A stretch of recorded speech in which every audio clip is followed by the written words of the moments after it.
సుమన్ టీవీలో మీ business promotions కోసం ఈ కింది నెంబర్ను సంప్రదించగలరు.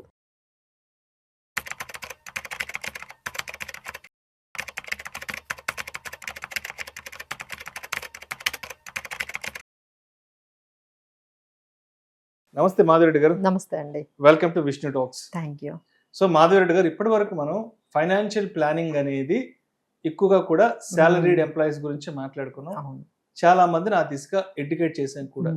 సో ఈ వీడియోలో పర్టికులర్ గా చిన్న చిన్న వ్యాపారాలు చేసుకునే వాళ్ళ కోసం ఫైనాన్షియల్ ప్లానింగ్ ఎలా చేసుకోవచ్చు ఏంటనేది ఒక్కసారి మన ఆడియన్స్ కి షేర్ చేయగలం. ఎందుకంటే ఒక 5 లక్షల రూపాయలు బిజినెస్ చేసుకునే వాళ్ళు, ఒక 10 లక్షల రూపాయలు బిజినెస్ చేసుకునే వాళ్ళు, అంటే చిన్న చిన్న స్మాల్ స్కేల్ ఇండస్ట్రీస్, చిన్న చిన్న షాపులు ఉంటాయి కదా. అవునండి. సో అటువంటి వాళ్ళు ఫైనాన్షియల్ మేనేజ్మెంట్, ఫైనాన్షియల్ ప్లానింగ్ అనేది ఎలా చేసుకోవచ్చు అంటారు? సో దీనికి మనం ఒక కేస్ స్టడీ లాగా తీసుకుందాం అండి. రీసెంట్గా ఒక క్లయింట్ మనకి వచ్చారు. ఆయనకి ఒక బిజినెస్ ఉంది, వేర్ హీఈస్ గెట్టింగ్ ఒక 1 lakh ఆయన వరకు ఆయన ఇన్కమ్ అనేది సంపాదించుకుంటూ ఉన్నారు. సో ఈయన ఏంటంటే ఆయన సిచ్యువేషన్, ఆయన వచ్చేటప్పటికి ఏంటంటే నో సేవింగ్స్. అంటే వీళ్ళని మనము ఈ బిజినెస్ గ్రూప్ ఎవరైతే ఉన్నారో వాళ్ళకుండే ఛాలెంజెస్ ఫస్ట్ మాట్లాడదామండి. వాళ్ళకి ఏంటంటే రెగ్యులర్ ఇన్కమ్ ఉండదు. మన శాలరీడ్ ఇన్కమ్ లాగా ఫిక్స్డ్గా ఒక ఇన్కమ్ ఉండడము, అది 10% పెరగడము, అలాంటి సిచ్యువేషన్ బిజినెస్ పీపుల్కి ఉండదండి. చాలా అన్సర్టనిటీ ఉంటుంది. బిజినెస్ ఎప్పుడు ఆగిపోవచ్చు, లేకపోతే బిజినెస్ కొంచెం డల్ అవ్వచ్చు, కాంపిటీటర్స్ వస్తారు. సో ఒకసారి ఇన్కమ్ సీజన్ బట్టి వాళ్ళ ఇన్కమ్స్ ఉంటాయి. ఒక సీజన్లో మంచి బిజినెస్ అవుతుంది, ఒక సీజన్లో ఒక బిజినెస్ ఉండదు. కాంపిటీటర్స్ సడన్గా వచ్చేయడము, లేకపోతే ఈ డిజిటల్గా కొత్త పెద్ద పెద్ద కార్పొరేట్ కంపెనీస్ వచ్చేసిన వాళ్ళ బిజినెస్ అనేవి మారిపోతూ ఉంటాయి. సో ఈ విధంగా ఒక రకమైన ఫిక్స్డ్ ఇన్కమ్ ఉండదు, రెగ్యులర్ ఇన్కమ్ ఉండదు, అన్సర్టనిటీస్ చాలా ఎక్కువగా ఉంటాయి. ఛాలెంజెస్ అనేవి మన వీళ్ళతో కంపేర్ చేసుకుంటే సాలరీడ్ ఎంప్లాయీస్తో వీళ్ళకున్న టెన్షన్స్ కూడా చాలా ఎక్కువగా ఉంటాయి. సో ఈ విధంగా వాళ్ళకి 3 స్టేజెస్లో మనం చెప్పొచ్చండి. ఫస్ట్ స్టేజ్లో అంటే వాళ్ళ బిజినెస్ స్టార్ట్ చేసిన కొన్ని ఇయర్స్ వరకు ఎట్లా ఉంటుందంటే, మెయింటెనెన్స్ చేస్తే చాలు, మనం బ్రేక్ ఈవెన్ అయితే చాలు అనే దాంతోనే వాళ్ళకి సగం 10 years అయిపోతుంది. ఎందుకంటే వాళ్ళు తెచ్చుకున్న ఇన్కమ్ బిజినెస్ ఎక్స్పెండిచర్ అంతా వెళ్ళాలి, ఆ షాప్ బిల్స్ కట్టుకోవాలి, శాలరీస్ పే చేసుకోవాలి, ఈ మొత్తము మళ్ళీ ఆ అమౌంట్ తోని మళ్ళీ ఇంట్లో ఖర్చులకి కూడా చూసుకోవాలి. ఈ విధంగా బ్రేక్ ఈవెన్ అవ్వడానికి ఒక 10 years పట్టేస్తుంది.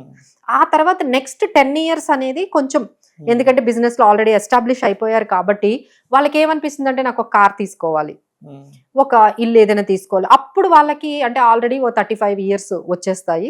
సో వాళ్ళు స్టెబిలైజ్ అయ్యేటప్పటికి, సో అప్పుడు ఏం చేస్తారు, ఒక కార్ లోన్ తీసుకోవడం, ఒక హోమ్ లోన్ తీసుకోవడం, కొంచెం అప్గ్రేడ్ చేసుకోవడం వాళ్ళ లైఫ్ స్టైల్ని, ఈ విధంగా అయిపోతుంది. సో ఎప్పుడైతే 45కి వచ్చారంటే, మన క్లయింట్ కూడా 45 ఏజ్ గ్రూప్, ఆయన ఈ మొత్తం స్టేజెస్ అన్ని దాటి వచ్చేటప్పటికి నో సేవింగ్స్ అండి.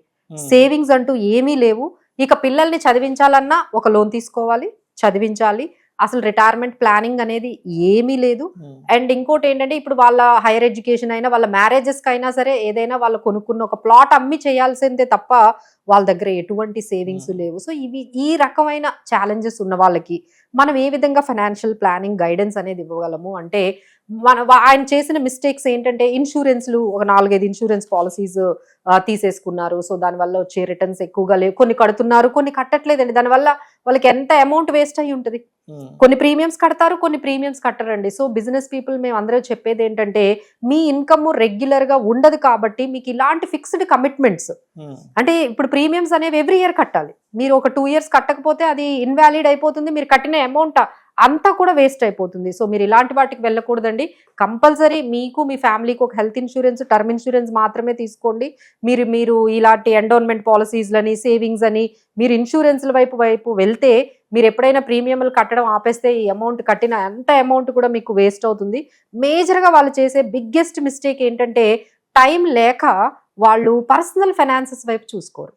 ఎప్పుడు వాళ్ళ బిజినెస్, వాళ్ళది బ్రేక్ ఈవెన్ ఎలా చేసుకోవాలి, డబ్బులు ఎలా తెచ్చుకోవాలి, ఈ మంత్ ఎలా బిజినెస్ ని మనం డెవలప్ చేసుకోవాలి, ఇదే సరిపోతుంది. కానీ వాళ్ళ ఓన్ పర్సనల్ ఫైనాన్సెస్ ఏం జరుగుతున్నాయో అనేది చూడడానికి కానీ గమనించడానికి కూడా వాళ్ళకి టైం ఉండదండి. ఇప్పుడు నేను అడిగిన చాలా క్వశ్చన్స్ లో ఆయనకి ఏంటంటే క్రెడిట్ కార్డ్స్ ఉన్నాయి. సో చాలా క్రెడిట్ కార్డ్స్ తోనే వాళ్ళు ఎక్కువగా బిజినెస్ చేస్తూ ఉండడము, దాన్ని వాడేయడము, లేదంటే పర్సనల్ లైఫ్ లో కూడా క్రెడిట్ కార్డ్స్ ని వాడేయడము. సో ఈ విధంగా, ఎందుకంటే అక్కడికి వెళ్ళి ఆ క్రెడిట్ కార్డ్స్ ఈఎంఐలుగా కన్వర్ట్ చేసుకోవడము, ఆ తర్వాత దాని మీద ఈ ఈఎంఐస్ని కట్టడము, దాన్ని ముందుగా పే చేసుకోవడము, ఇవన్నీ కూడా తెలియక, అంటే కొన్ని అయితే క్లోజ్ కూడా చెయ్యరండి. అంటే క్రెడిట్ కార్డ్ని క్లోజ్ చేయకపోతే మీకు ఏమవుతుంది, సిబిల్ స్కోర్ కూడా ఎఫెక్ట్ అవుతుంది. సో ఇవన్నీ చిన్నవన్నీ కూడా వాళ్ళు చేయడానికి టైం లేక వదిలేస్తూ ఉంటారండి. సో అలాంటి మిస్టేక్స్ కూడా చేసుకుంటూ వెళ్ళిపోతారు. అలానే సేవింగ్స్ అనేవి ఎర్లీ స్టేజెస్లో ఏమి స్టార్ట్ చేయరు. ఇప్పుడు ఆయన ఏమంటున్నారు, ఈ బిజినెస్ చేసే వాళ్ళు ఏంటంటే ఒక 50 years వచ్చేటప్పుడు కలిసిపోతారండి. ఎందుకంటే అన్ని వాళ్ళే అవి చేస్తారండి, వాళ్ళే మార్కెటింగ్ చేసుకుంటారు, వాళ్ళే మొత్తం బిజినెస్ అంతా హ్యాండిల్ చేసుకుంటారు, ఫైనాన్సెస్ వాళ్ళే తెచ్చుకుంటారు, మొత్తం వర్క్ అంతా కూడా వాళ్ళు లేకపోతే అసలు అవ్వదు. సో ఇంత కష్టపడతారు కాబట్టి 55 నుంచి ఇక వాళ్ళ వల్ల కాదండి. సో ఇప్పుడు ఈ 10 years ఆయనకి టైం ఉంది. ఈ 10 years టైంలో ఆయన రిటైర్మెంట్కి ఏమీ ప్లాన్ చేసుకోలేదు, పిల్లల మ్యారేజ్కి ఏం ప్లాన్ చేసుకోలేదు. సో ఎట్లా బ్రతకాలి అన్నదే ఆయన క్వశ్చన్.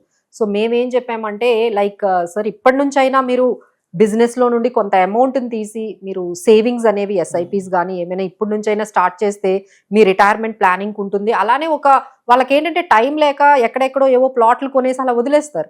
అంటే దాన్ని అమ్మి దాన్ని ఇంకెక్కడైనా ఇన్వెస్ట్ చేయాలి అనడానికి కూడా వాళ్ళకి ఆలోచించడానికి కూడా టైం ఉండదు.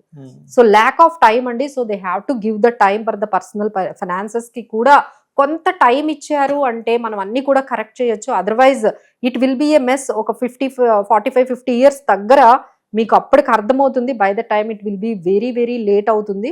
సో అందరికీ మేము చెప్పేది ఏంటంటే, బిజినెస్ చేసే వాళ్ళకి పాలసీల వైపు వెళ్ళిపోవడము, తర్వాత కొన్ని మిస్టేక్స్ అండి, ట్రేడింగ్లు చేసేసి డబ్బులు పోగొట్టుకోవడం, ఇలాంటివి కూడా బాగా జరుగుతూ ఉన్నాయి. సో బిజినెస్ పీపుల్ అన్ని రకాల బిజినెస్ టచ్ చేస్తారు.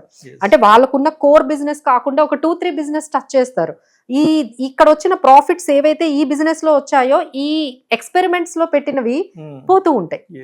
సో ఈ విధంగా కూడా చాలా మంది స్ట్రగుల్ అవుతున్నారు. మీ కోర్ బిజినెస్ మీద కొంచెం ఎక్కువగా టైం స్పెండ్ చేయండి. ఎక్స్పెరిమెంట్స్ అన్ని కూడా మనం అన్ని ఫైనాన్షియల్ గా సెక్యూర్డ్ అయిపోయాము అన్నప్పుడు మీరు ఎక్స్పెరిమెంట్స్ అనేవి చెయ్యండి. సో ఫైనాన్షియల్ సెక్యూరిటీ అంటే మీకు ఒక 5-6 కోట్లు మీకు ఓన్లీ లిక్విడ్ లో ఉండాలండి. అంటే ఒక ప్లాట్ ఉంది నాకు, లేకపోతే ఒక ఇల్లు ఉంది, దానివల్ల మీరు ఇంట్లో ఉండాలి కదా, అది అసెట్ ఎలా అవుతుంది? సో మీరు ఉండాలి కాబట్టి అది మీకు అసెట్ కాదు. మీకు ఏదో ప్లాట్ ఉంటుంది, దాని మీద కూడా మీరు ఇన్కమ్ని బాగా గెయిన్ చేసుకోవాలంటే దాంట్లో కూడా అమౌంట్ తీసి కొంచెం లిక్విడ్లో ఈ మ్యూచువల్ ఫండ్స్లో పెట్టుకోవడం, ఇవన్నిటికీ ఏంటంటే ముందు వాళ్ళకి టైం కావాలండి బిజినెస్ పీపుల్కి. సో ఆ టైం స్పెండ్ చేయకపోవడం వల్లే వాళ్ళకి ఇన్ని ప్రాబ్లమ్స్ వస్తున్నాయి. సో ఏంటంటే ఒక ఫైనాన్షియల్ ప్లానర్ని మేమందరం ఉన్నాము. So you please consult us. So ఎక్కడెక్కడ మిస్టేక్స్ జరుగుతున్నాయో మేము ఫైండ్ అవుట్ చేసి అక్కడ మీకు కొంచెం గైడెన్స్ ఇస్తే మీరు ఇమీడియట్గా ఆ ప్రొసీజర్ అనేది స్టార్ట్ చేస్తే అట్లీస్ట్ ఒక 15 years 10 years టైంలో మనము ఏవైతే మీ పిల్లల మ్యారేజ్ ఉందో, లేకపోతే మీకు ఒక రిటైర్మెంట్ ప్లానింగ్ ఉందో, ఈ గోల్స్ అన్ని రీచ్ అవుతారండి. అదర్వైజ్ మీ మనీ అంతా ఇంట్రెస్ట్లకి లేకపోతే ఈ ఈఎంఐలకే మీకు లైఫ్ అంతా అయిపోతుంది. ఎండ్ ఆఫ్ ది డే మీరు రిటైర్మెంట్ అయిన తర్వాత వీళ్ళకి పెన్షన్స్, పిఎఫ్లు అవి కూడా ఉండవు కదండి. ఆ పిఎఫ్ అమౌంట్లు ఉండవు, గ్రాట్యుటీలు ఉండవు. ఎందుకంటే దేస్ ఆర్ ఆల్ ప్రొఫెషనల్స్, అంటే వర్కింగ్ ఎంప్లాయీస్ కాదు కాబట్టి వాళ్ళకి ఎటువంటి ఫైనాన్షియల్ సెక్యూరిటీ లేకుండా అయిపోతుందండి. So be aware of all those things. Time ఉన్నప్పుడే, మీరు 30 years ఉన్నప్పుడే మీరు ఇవన్నీ కూడా ప్లాన్ చేసుకుంటూ వెళ్తే definitely you can have good financial planning అండి. Thank you so much. Thank you.